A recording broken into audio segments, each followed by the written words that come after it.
This is The Everyday Effects of War on the Supply Chain by Ruth, Margaret, Sam, Logan, and Paul. All right, so gas prices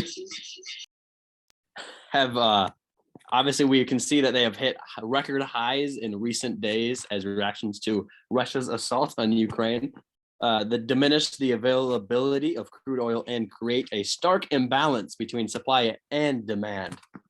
Russia is a major exporter of oil and natural gas, especially to Europe, because Europe gets about 40% of their gas from Russia. The cost per gallon of gasoline in the United States hovered around $4.30 on Wednesday, shattering a record of $4.10 set just before the financial crisis in 2008, according to the price tracking service Gas Buddy. In the first week of March, prices rose by about 49 cents, roughly 14%. Only about 3% of crude oil consumed by the United States comes from Russia, but because Russia is a major producer of the world stage, volatility there makes oil prices rise globally. All right, I'll welcome you guys to Logan's stock market analysis here. So the first point I wanted to make was that tensions from the war will really cause the stock markets to be extremely volatile. This is something that will be impacted throughout the entire world in all markets and will be something to look into over the next few months as tensions continue to occur. Volatility refers to the ability for a stock to change positively or negative very unpredictably in a short period of time.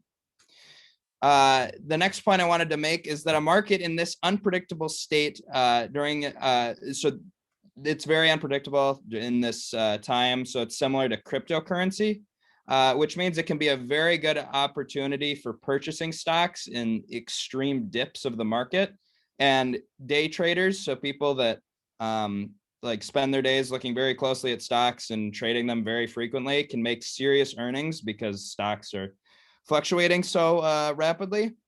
And long-term investors should hold on still during this period until the market conditions stabilize. Another area in which we might see this play out is through our food. So supply chain issues for farmers could make food a lot more expensive in the near future, which has implications if people are not able to afford it anymore. And the war is actually already threatening the world's wheat supply.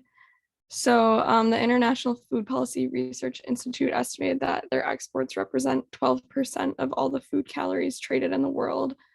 And Russia and Ukraine account for almost 30% of global wheat exports, almost 20% of corn exports, and more than 80% of the world's supply of sunflower oil, which Angelica mentioned earlier. And then due to farmers not getting enough fertilizer right now, the food shortage could be even closer than we think, and we're already experiencing a crop crisis. So one thing we don't typically think of when we think of daily effects of this war is cybersecurity attacks.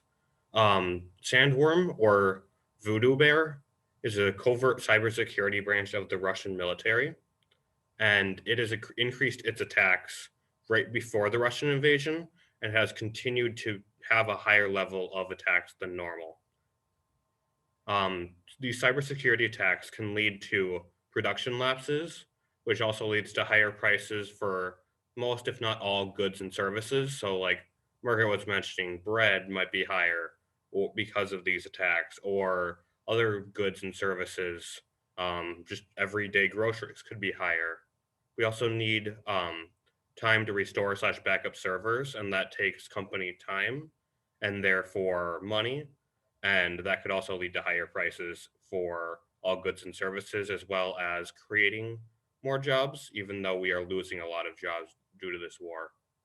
Also, there could be less security for personal things like social media and those types of things. So especially if you're a public figure, you could be at a higher risk of having your accounts hacked and the Russian military / government using that to do nefarious things.